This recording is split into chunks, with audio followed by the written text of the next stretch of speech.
Kondisi perekonomian yang melemah pada kuartal pertama tahun ini menyebabkan sejumlah sektor ikut mengalami imbas. Beberapa bank mencatat kenaikan non-performing loan atau kredit bermasalah sebagai dampak dari pelemahan ekonomi. Di sisi lain, ketatnya likuiditas perbankan menyebabkan pertumbuhan kredit juga mengalami perlambatan.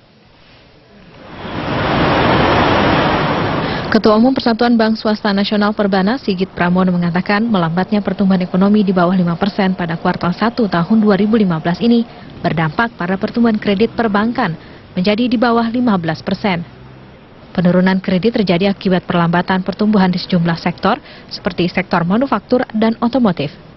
Secara spesifik itu hampir merata, tapi yang jelas di sektor manufaktur ya, itu terlihat sekali perlambatannya. Ya.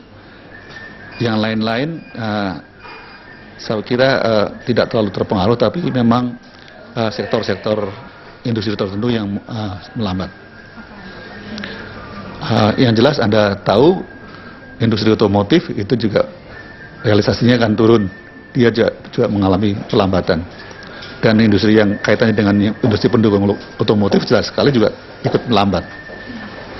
Sementara itu, Wakil Direktur Utama PT Bank Rakyat Indonesia (BRI) mengakui dampak pelemahan ekonomi tak hanya berpengaruh pada pertumbuhan kredit, namun juga pada naiknya kredit bermasalah atau non-performing loan. Kenaikan rasio kredit macet ini sebagian disumbang dari kredit UKM dan komoditas. Kedepannya, Sunarso mengungkapkan perusahaan akan meningkatkan kredit di sektor yang tidak mudah terpengaruh gejolak ekonomi global.